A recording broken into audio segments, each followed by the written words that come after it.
अस्सलाम वालेकुम रहमतुल्लाह।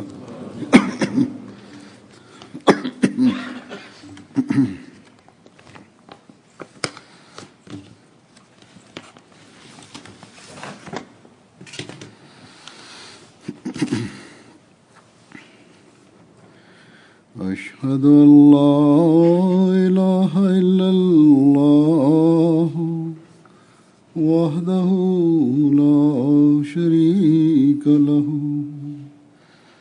वअशहदु अन्ना मुहम्मदन अब्दुहु व रसूलुहु अम्मा बअदु फ़अऊज़ु बिल्लाहि मिनश शैतानिर रजीम बिस्मिल्लाहिर रहमानिर रहीम अल्हम्दुलिल्लाहि रब्बिल आलमीन अर्रहमानिर रहीम मालिकि यौमिद्दीन इय्याका नअबुदु व इय्याका नस्तईन इहदिना सिरातल मुस्तकीम सिरातल लज़ीना अनअमता अलैहिम गैरिल मग़्दूबि अलैहिम वलद्दाल्लीन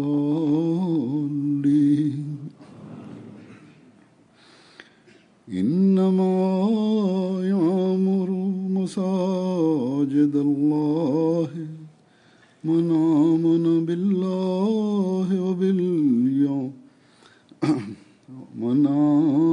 बिल्लाहि वल यौमिल आखिर वअक़ामस सलात वआतज़ ज़कात वलम यख़्शा इल्लल्लाह फ़असा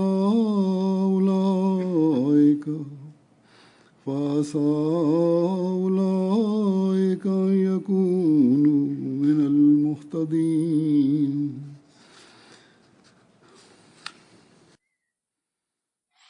Alhamdulillah, khwala salata khwala privilegiyi na Boga Jamaat Ahmadiyya in Vagina Bog Idal was nosta da postroit nova jamia mashallah mano khrasiva jamia e tazi jamia broj na Jamaat waf Vagina to и другите хора, които живеят около носта или близо, които живеят, те са 160 души. И хората, които могат да се молят в джамията, в различните холове, могат да се молят повече от 400 души.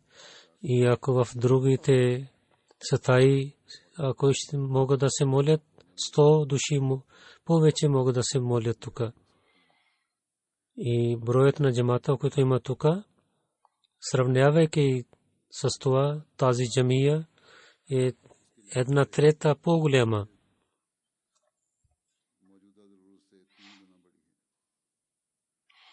Казваха на мен, че харчиха пари всичките от местния джамат, или те обещаха, ще харчат тези пари.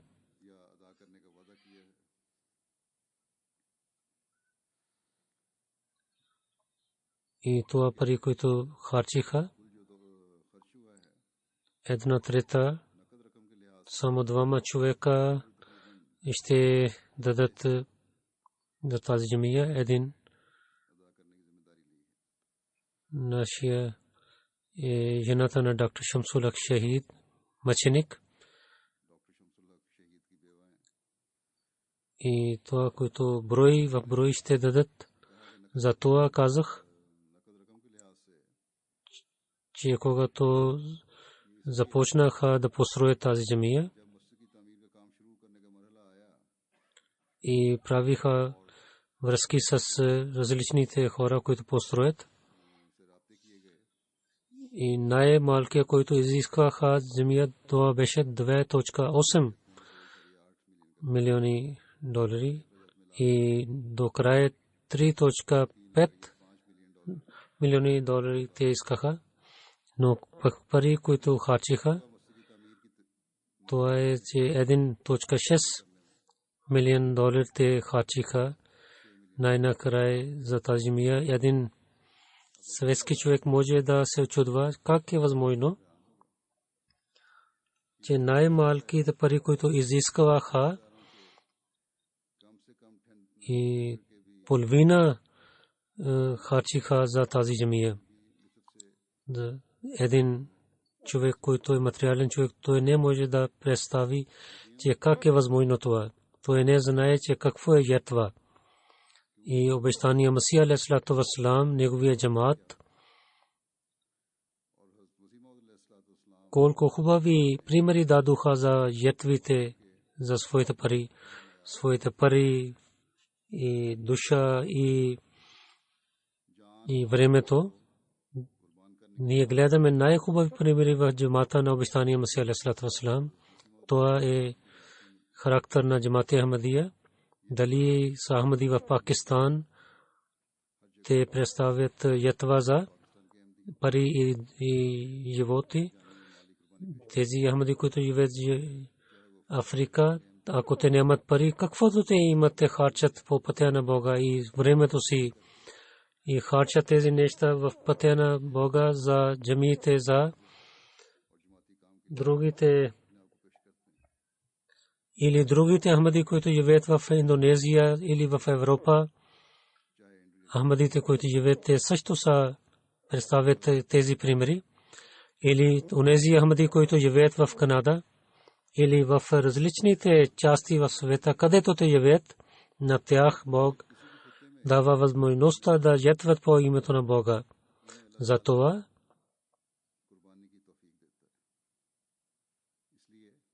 че те искат Бог да се радва от тях за построят тази джамия. И джамаат, който е спестява парите,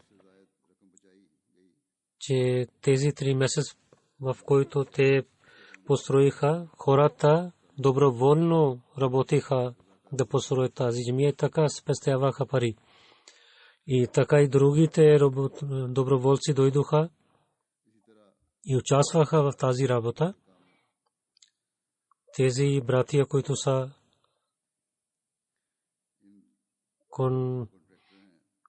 контрактор, които бяха, и четвъртия контракт също дойде от Торонто. Той свърши своя работа оттам, той дошъл тук и заедно с тях другите доброволци работиха и местните хора, които са Реджайна и от Сискатон също дойдоха, Келгари също дойдоха, Едминтън и от Торонто дойдоха също хора. В тях са Худам и Ансар, младите момчета и старите хора. И освен тази работа, където нямахме професионалните хора, цялата работа, сам тези контракти и доброволци работиха. И хората, които са материалните, не могат да представят, че тези хора своите пари и времето как те ятваха. И така и жените лъжна доброволно приготвиха храна за тези доброволците. Освен това, те също дадоха пари по пътя на Бога. Те участваха в тази работа с мъжете. Казваха на мен, че около повече от 40 часа работиха тези доброволци за тази джамия. Те не гледаха, че ние само ще работим за 8 часа или 5 часа. доброволство, денонощно работиха тук и трудиха и 7 дни те работиха и те не гледаха на времето. Това желание с благословите на Бога гледаме всякъде в Ахмадите, пари Ахмадите. На една страна някои мусулмани в света разпространяват раздор в света, на другата страна в една част на света, където живеят Ахмади мусулмани, които живеят в една държава, която е развита в и те харчат своето време и пари заради Бога, за това, че пророк саллаллаху алейхи ва саллям е казал, че онзи, който ще построи дома на Бога, той ще построи своя дом в рая. Затова, че имам на времето и пророк саллаллаху алейхи ва саллям, неговия слуга,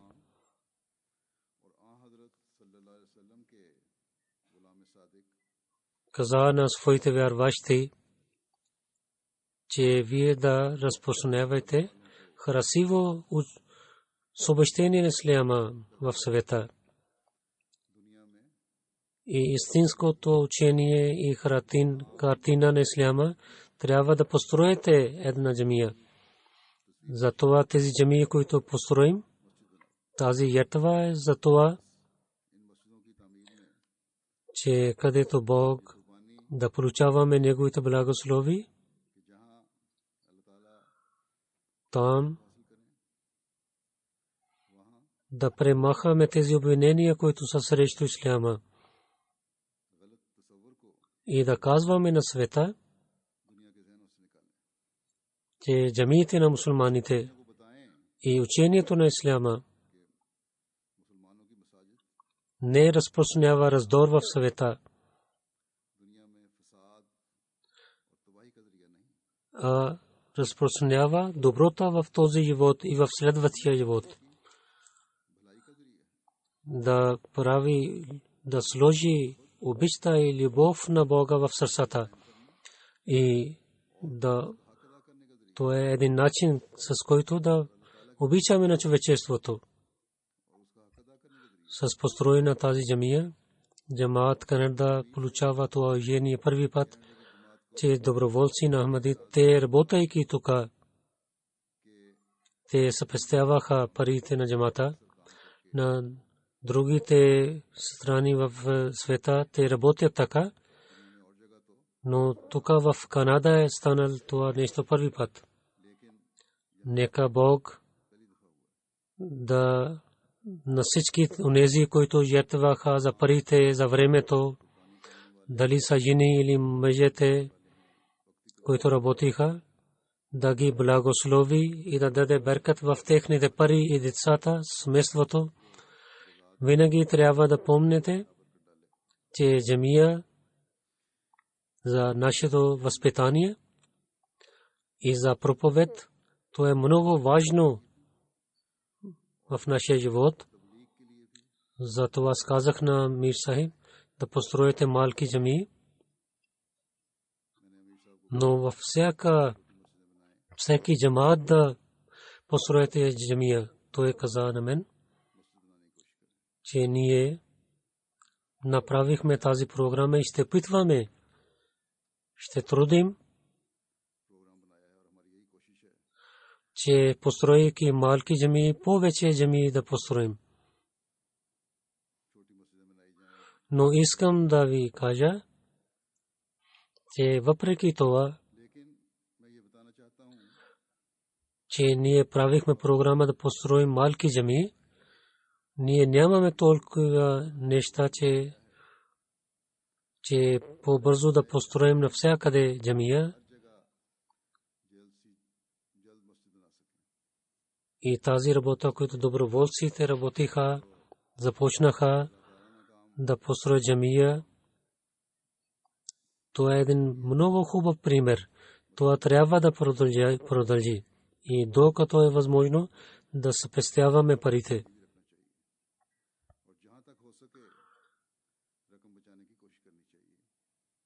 На едно място, казвайки важността на построенето на джамия, обещания Масия алейхиссалату вассалам каза, че сега се нашия джамаат се нуждае от джамиите.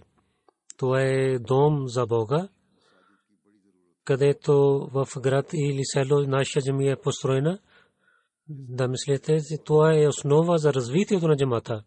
Ако е село или град, където не са мусулмани или малко мусулмани живеят, и там искате развитие за исляма, трябва да построите една джамия. Тогава Бог ще събира на мусулманите там. Но условието е това.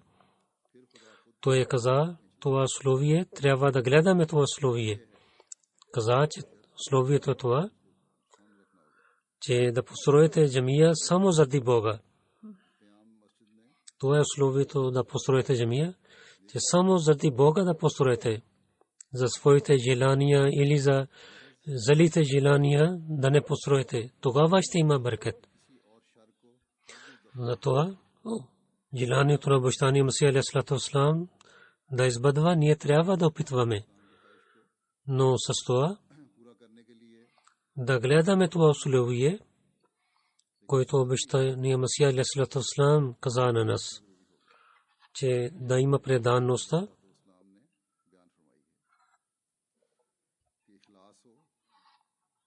да не е само временно желание да построим джамия, че да изпълняваме всичките цели за построенето на тази джамия, а не само да показваме на хората тази джамия. Не само, че толкова пари ятавахме или толкова време харчихме, или да сравняваме с другите, това не е целта за тази джамия. Само заради Бога да построим джамията. Както ви казах,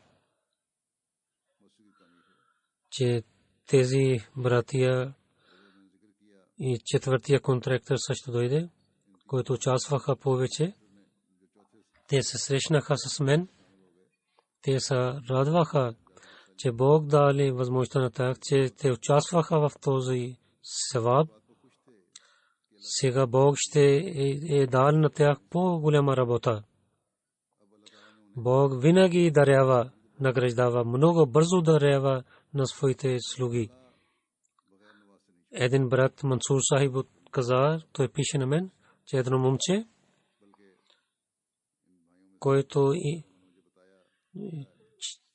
беше студент в университет, той гледа сън, че за тази джамия да построят, че които са главните, те се нуждаят от теб.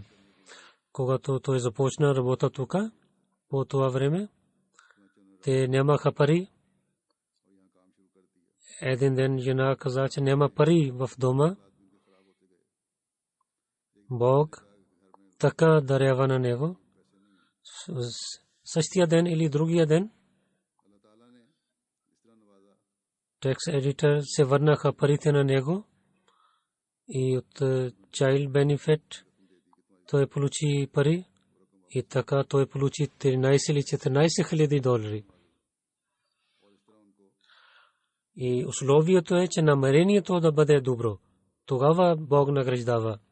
В Африка с благословите на Бога много хора има, които построят много големи джамии. Аз помня, когато бях в Гана, един град, където живеех за малко време, Тамалия град. Там ние имахме една малка джамия. Малка джамия. Направихме да е по-хубава джамия, но когато първи път след хилафът отидох в Гана, отидох в Тамала, аз гледах, там има много голяма джамия там. 2 етажна джамия, толкова джамия, които сега има днес. Имаха и офиси там. И казаха на мен, че един Ахмади е дал всичките пари за да постройка на тази джамия. И аз знам, това не беше лесно за него. В 3-4 години той е дал пари, но той каза, че всичките пари аз дам и така той върши своята работа. И това характер, както ви казах, това е на всяко място в Ахмадите. В един африканец хората мислят, че те са бедни, те имат алчността, но когато те получават пари, те такива примери дават, които са рядко гледаме пари хората. То е характер на всяко място да построим джамията и да ятваме за тази джамия. В Пакистан не може да построим джамиите. Хората много представяйки пишат, че да се молите, че ние да построим джамия, защото закон забранява да имаме само един хол, къде да се молим заедно. И минаре и не може да построим.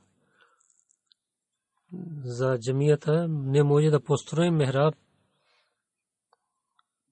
където има стая за мехраб. И толкова строги са, че към Хана Каба не може да построим сградата, но Бог извън Пакистан, в другите държави, толкова награждава на нас, че това е повече, от което ние може да мислим, че толкова Бог благослови на нас и дава възможността да построим джамии. Затова ние, гледайки тези благословите на Бога, ние сме благодарени на Бога. И днес, онези хора, които живеят тук,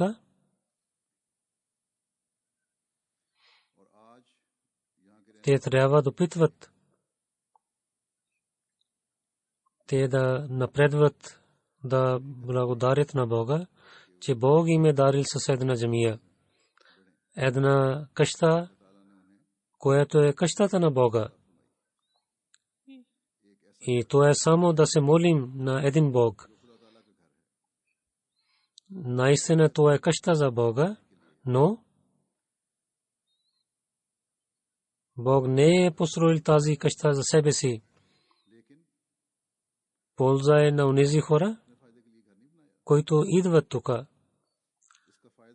Затова е благословит на Бога, че ние колкото ще бъдем благодарени на Бога, това е не е достатъчно. И как да бъдем благодарим, това Бог учи на нас в този стих, който рецитирах. Allah Ta'ala Бог казва, превод е това, че само той се моли в джамиите, които вярва в Бога и в следващия живот и се спазва своята молитва и дава данък закат и не се страхува освен Аллах. Много близо те ще влизат в тези хора, които са истинските вярващи. И вяра в Бога и в следващия живот, който е знак за един вярващ и основно условие човек да е мусулманин. Това е много важно и така Бог казва, че да спазваме молитвата, това е много важно. И какво е спазването на молитва? Че 5 молитви на времето да идваме за молитвата, с спазването на молитвата е това. Това означава, че колективно да се молим. И след това да дадем закат, данъка закат. Какво е закат? Че своите пари по пътя на Бога да харчим. И така парите да пречистваме. И с благословите на Бога, Ахмади са много напред. Но да се молят колективно, гледаме, че хората не идват както трябва, което много е важно нещо, трябва да се обърнете внимание към това. За закат трябва да кажа, че това е един закат, който е важно за всеки този човек, който е богат, който има пари в банки или той има в дома, много пари има цяла година, който има злато, който има сребро, те трябва да дадат закат. И онези хора, които имат много големи фарми, всичките мъже и жени трябва да участват в този закат. И има задължително една, който от пророк саллалаху алейхи ва саллям неговото време продължава. За закат искам да ви кажа, че жените трябва да се обърнат внимание за закат. Идвайки тук, когато състоянието е хубаво, те имат много злато и бижути. И възрастните и младите жени много пъти гледах, че те имат много злато и бижути. Наистина носят, трябва да носят, това е от Бога, но трябва да плащат закат също. И така в закат да пречистваме парите, да пречистим своите пари и всяка данък, който да харчим, да за разпространяване на религията на Бога.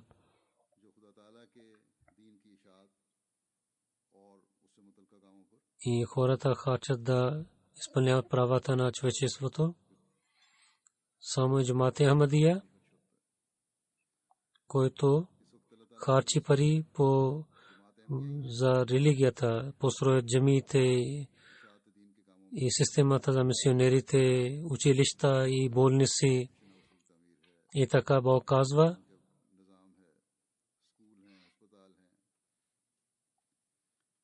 и след закат това, че освен Бога да не се страхувате от другите. Ако ще се страхуват от Бога, тогава човек ще спаси себе си от много грехове. В тези държави, които по името на свобода има много грехове, човек тогава може да спази себе си от тези грехове. Трябва да помнете, че страх от Бога, то е задължително да има в сърцето. И това означава таква. И за таква в Корана много стихове има. Там има различните заповеди.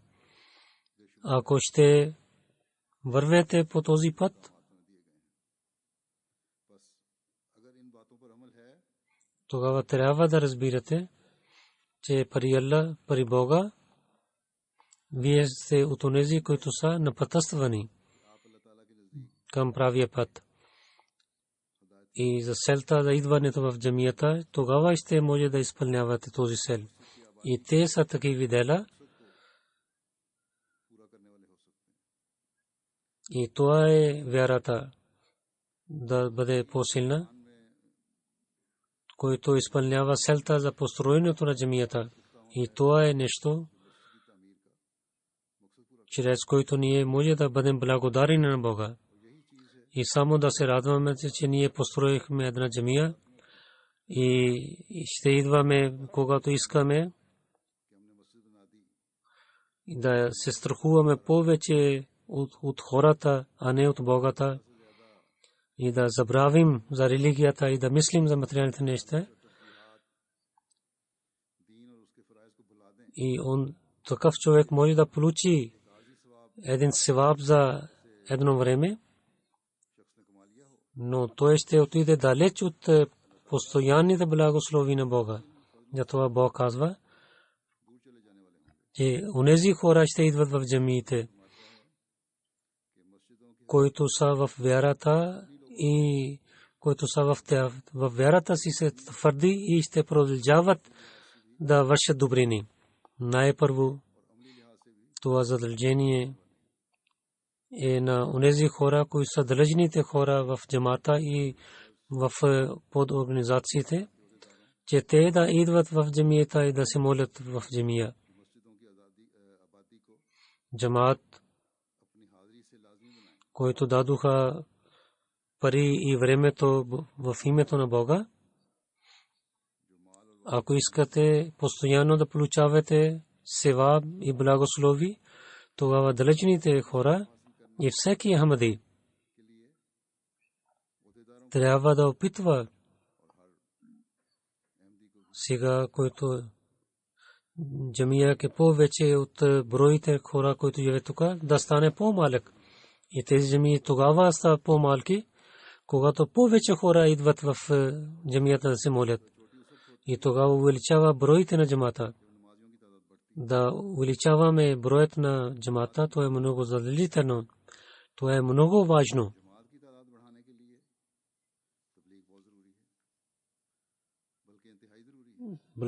Да бъдем благодарени на Бога за построенето на джамия, че така да бъдем да разпространяваме истинското учение на исляма на всеки човек, който тук живее. И бъдейки благодарени на Бога, и това е задължително, че ние да разпространяваме учението на исляма на местните хора, да ги пазим от греховете и лошитията, да дадем съобщението, че за истинския Бог на света много хора за светските неща и за работа за светските неща мислят, че това е достатъчно, но те не знаят, че тези светлини, където свършват, там само тъмнина има, където те ще отидат. В такава време то е работата на ахмадите да съобщават на света, че тази светлина е само за време на светлина. И истинската светлина е, където в следващия живот да има светлина. Това ще стане тогава, когато да се молим пред Бога. И само заради Бога да се молим. И тогава ще стане това, когато ние сами повече да мислим за следващия живот.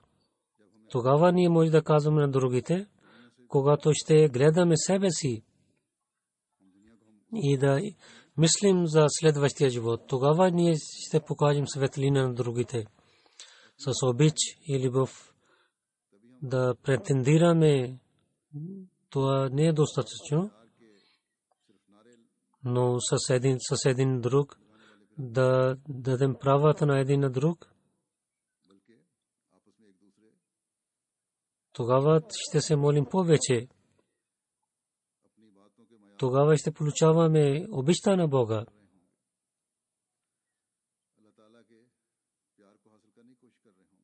И нашия всяка дума и работа, където Бог ще се радва от нас, там също ще има извори за обичта и любовта за човечеството. Онези хора, които далеч гледат на нас и идват при нас, които гледайки красивото учение на исляма и идват при нас, да не казват, когато идват близо до нас, че вие, които отдалеч гледахме и когато приближихме до вас, вие не сте същите. Трябва ние да получаваме рая, да правим този живот също рая. С нашите молитви и с нашите дела. Пророк саллалаху алейхи ва саллям каза, когато ще отидете в градините на рая, да трябва да ядете там и да пиете там. Хазрат Абу Хурайра, нека Аллах да е доволен от него, каза, това беше първи пророк. Той каза, аз питах о пророк саллаллаху алейхи ва саллям, какви са градините на рая? Това пророк, нека Бог да благослови, каза, че джамиите са градини на рая. Тогава той каза, че о пророк саллаллаху алейхи ва саллям, какво означава да пием и да ядем? Той каза, то е да хвалим на Бога и да споменава на Бога, Субханаллах, Алхамдулилlah, Ла илаха илlallah, да рецитираме Аллаху Акбар и да рецитираме тези неща. Те са храна и вода на рая. И когато идвате да се молите, седейки в джамиите, да хвалите на Бога, в този живот това е един вид човек яде плодове от рая. И онзи, който човек се обръща внимание към за молитвата, той не само гледа на рая на следващия живот, подчинявайки всичките заповеди, и той също иска да помага на човечеството. Той иска да бъде така, както Бог заповядва на него. Колко са късметливите онези хора, които в този живот ядат плодове от рая и раздават на другите. И в следващия живот ще получават благословите на Бога. Те са от онези хора, които за радостта на Бога прекарва своя живот, се страхувайки от Бога. Обещания Масия алейхиссалату вассалам каза, те в Корана за всичките заповеди, за таква и за преданността много пъти Бог казва, защото таква е начин, чрез който получаваме сила да пазим себе си от грехове и дава възможността да вървим към добрините. И за толкова има тези заповеди, че чрез таква дава спокойствие и спасение на човека и пази от всичките изпитания и болки. И това е един вид крепост. Човек може да се пази в себе си, ако ще върви по пътя на таква и се страхувайки се Бога, ако върви. Човек може да пази от много кафги, в който другите хора понякога получават смърт. Всеки трябва да помни, че тези примери за жертвите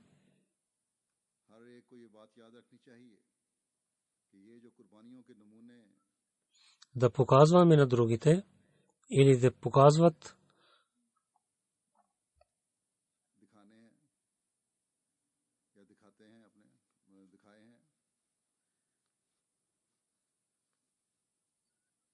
трябва да пазим тези неща с таква.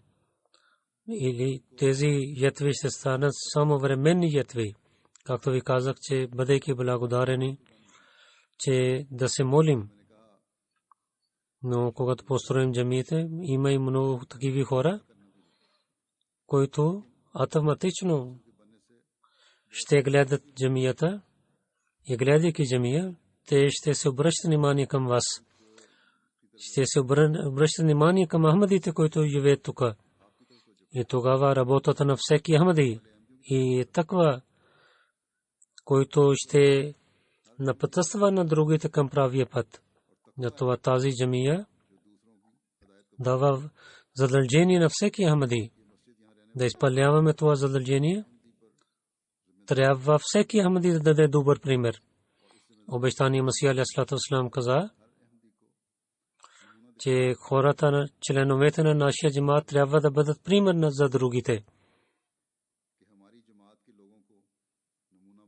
Каза, онзи човек, бъдейки в нашия джамаат, показва лош пример или с своята работа или вярата показва лош пример, той е жесток човек, защото той опетнява целия джамаат. И той опетнява на нас също.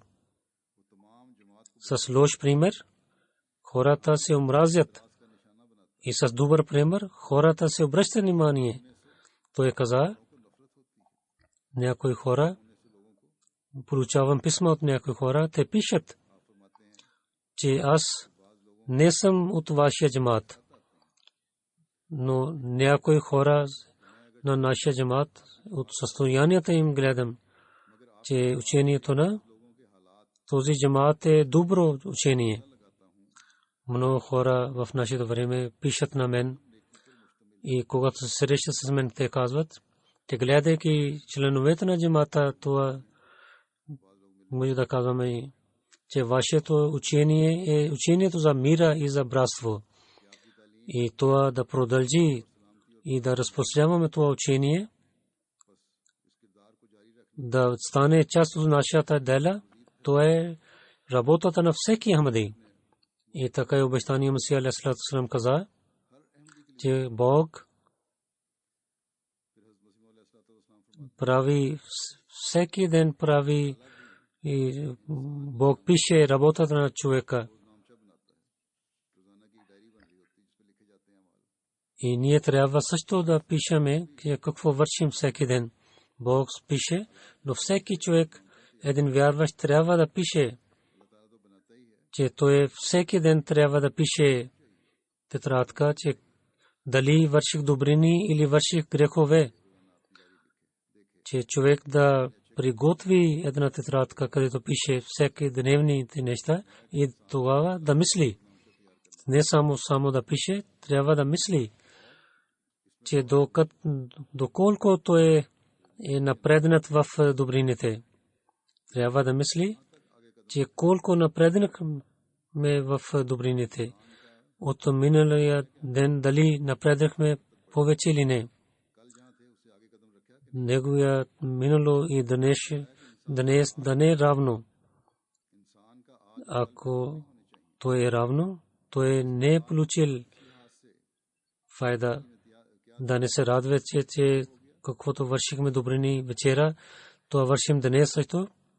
Той каза, че стъпката трябва да напредва. Ако не е така, тогава трябва да мислите, че вие нямате полза.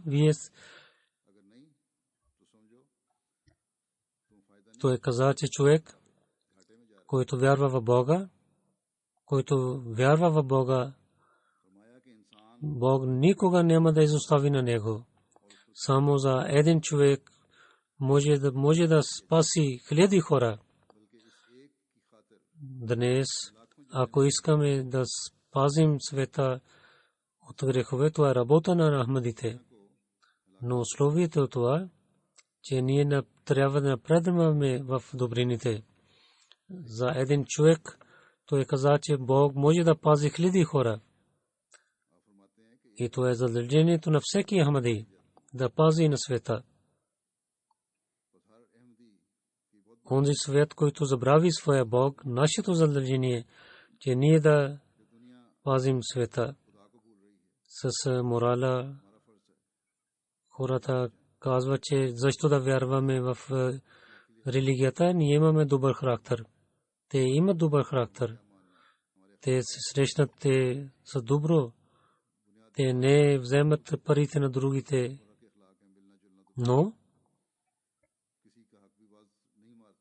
с другите начини по името на свобода в характерът си те нямат развитие. Те са празни ръце. И така закон ги пази. Те забравиха целия свет, забравили на своя Бог. В такава време ние, които направихме бейт на обещания Масия алейхи салату ва салам, ако ние също забравим този характер и примери, забравяйки на Бога и морала на исляма, ще вървим след съветския живот, тогава кой ще поправи на света? Това е обещанието на Бога с обещание Масия алейхи салату ва салам. Те нови хора ще идват, а да не стане, че ние да не участваме в това. Това е задължението на всеки Ахмади в нашето време. Както обещание Масия алейхи салату ва салам каза, че всеки Ахмади трябва да гледа на себе си, че ние да изпълняваме нашите задължения с добър начин, а да не се радваме с това, че построихме една джамия. Нашия цел трябва да бъде, че ще правим повече хора, които се наведат пред Бога и които да се идват под знамето на пророк саллаллаху алейхи ва саллям. Това брой трябва да расте. Тогава ще стане така, когато ние ще напредваме, нашите стъпки ще напредват. Всеки от нас за себе си и за своите хора и за другите трябва да бъде пример. Никой няма да даде болка на другите и да изпълняваме правата на всичките.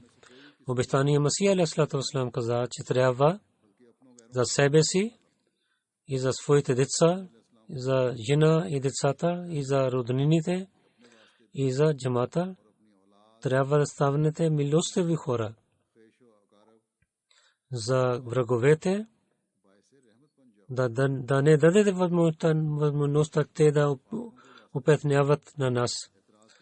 Че всеки от нас трябва да гледа тази болка на обещания Масия алейхиссалату вассалам и да дадем такива примери, които да дадат доброто име на джамата и да дадат доброто име на обещания Масия алейхиссалату вассалам. Нека Бог да ни даде възможността нашето минало и нашето бъдеще да бъде по-добро от днес.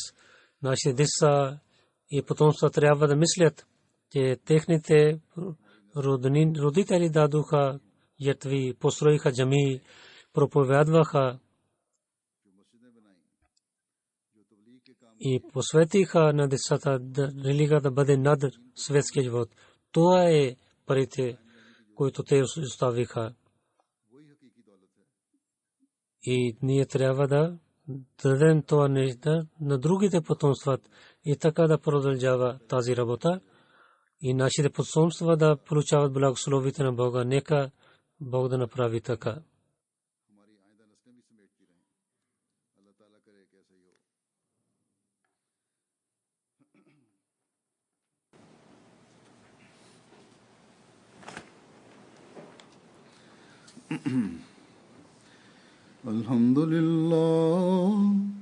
الحمد لله نحمده ونستعينه ونستغفره ونؤمن به ونتوكل عليه ونعوذ بالله من شرور أنفسنا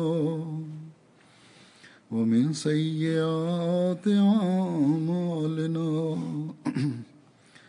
من يهده الله فلا مضل له ومن يضلل فلا هادي له ونشهد أن لا إله إلا الله ونشهد أن محمدا عبده ورسوله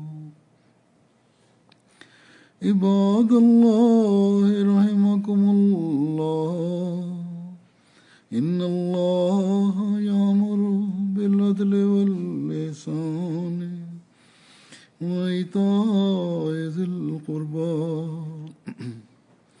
وينهى عن الفحشاء والمنكر والبغي يعظكم لعلكم تذكرون اذكروا الله يذكركم وادعوه يستجب لكم ولذكر الله أكبر